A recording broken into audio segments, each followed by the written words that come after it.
I have an assignment to do a report on two books. One is What God Hath Wrought by Daniel Walker Howe, and The Rise of American Democracy by Sean Wilentz. Rise of American Democracy was published in 2005. What God Hath Wrought, published in 2007. Both of these books cover the Jacksonian history. The Jacksonian period.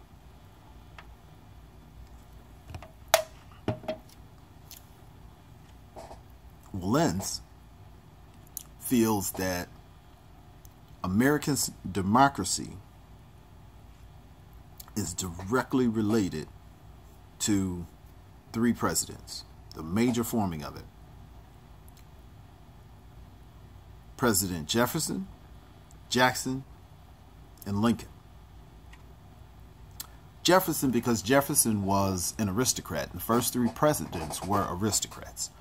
Aristocrats were not of the people. They were higher than the people by way of birth.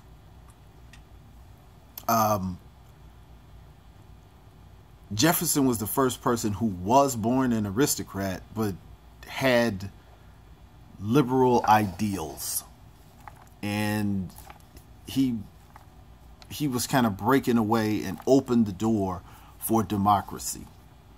And Andrew Jackson broke it down. He just came right in there, where he was not an aristocrat. He was crude. He was a bar brawling, grudge holding man's man. He's a tough guy, which is similar to the image Donald Trump puts up, which I'm sure he has a historian. I did notice that Donald Trump used part of the Southern strategy from Nixon. But Sean Wilentz saw the influence of Andrew Jackson as being transcendent. Number one, he was the first president to have a nickname, Old Hickory. He was the guy you come up, shake his hand, as opposed to you didn't touch the aristocrats. And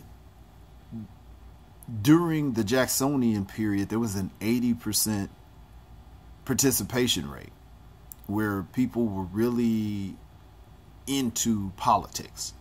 For whatever reason, it was for an assortment of reasons. But Wilentz was sure that the focal point was Andrew Jackson, and to the point that he felt that his attributes to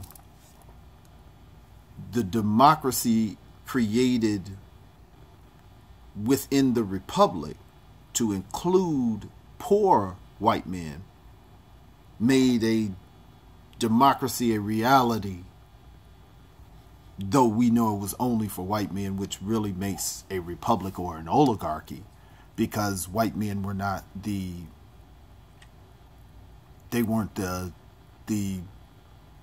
a minority. They weren't the majority. So they made a field of democracy within the group that they felt counted.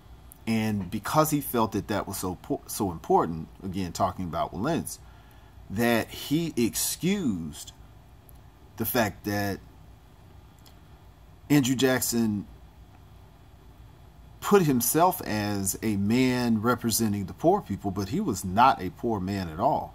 From his days in the military of Indian removal and getting land, and his days of president, going against former Native American allies in the Cherokees and taking the land of the quote-unquote 5 civilized tribes. And the reason why they were known as the civilized tribes is because they had made an agreement with the United States that if they functioned a certain way, the United States would leave them alone. Until the United States wanted that land, and then they just took their land and told them to go west of the Mississippi, which they had to walk. And then they died and starved, and the land wasn't cultivated for him. There was nowhere for him to live. It was wintertime. It was just horrible. It was part of the genocide, though. I had a professor to tell me that that was not part of genocide. And when confronted with the United Nations definition of genocide, he said that's not the definition that scholars use, which I find is a horrid example of people moving the finish line. You know, well, that's not the definition that we use. Okay, now I got to find whose definition it is that we use. Okay, fine. Anyway, when you get to Daniel Walker Howe, this book is telling us that it was not the men or the politics that shaped American democracy, but it was this period. But it was the innovations in print, in communication, the electronic telegraph, hence what God hath wrought, which was the first message. Samuel Morse used Morse code, the electric telegraph, to send a message from Washington, D.C. to Baltimore, Maryland. And the railroad that really created democracy. Now, the attitudes of Jefferson that was mentioned in Wilentz and the dynamics of the Jacksonian movement helped. But what made it really circulate was that messages could be sent without a person bringing it. At the time, it was the redcoats are coming, a person on a horse riding around telling everybody what's going on. Well, now I can print stuff and send it out, and when it gets to this particular community, it can disperse. We can put somebody on a train, that person goes and prints a bunch of things and comes back. Or a message could be sent somewhere, it be printed up and circulated without anybody ever leaving. Those things made politics and commerce change, as to where politics used to be amongst the aristocracy done in a back room amongst the elites, hence the Declaration of Independence. All of these rich, wealthy white men can sit up with their stockings and powdered wigs and visualize on the new country and the dynamics of its governing ways. Well, now it can actually come to the people, in what I believe, which I have not found this in scholarship, but once they found that they could move around and talk politics and get people involved in politics, they could get money. So they began to use the rail and the print and the communication to set up a more outward type of electoral system or a campaign more than what had been done in previous years. So that's the biggest thing about these two particular books, that they're covering the same period, but the focus is a little different. And the thing about Daniel Howe is that he does not excuse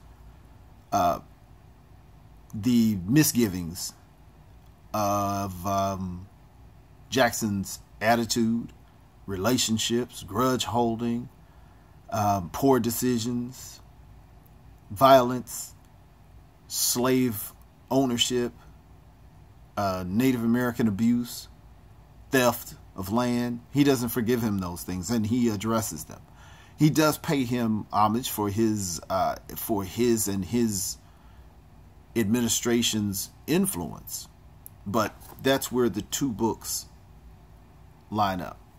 So I recommend those books because they do apply to today, and we have to know which presidents have affected the systems that are causing what's happening today. Many of us are arguing politics or arguing against the American system, but we don't know the history of the system under which we're arguing.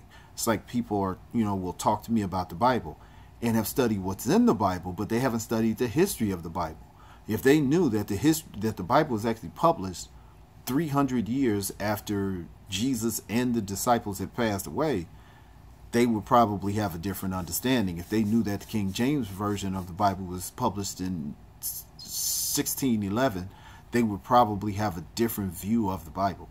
So again, we have to study the history of the things that we feel is giving us a problem. And if we have a problem with our society or our community or our politics, we need to understand the history of it. So we need to find out the history of the founding fathers. We need to find out the history of our presidents.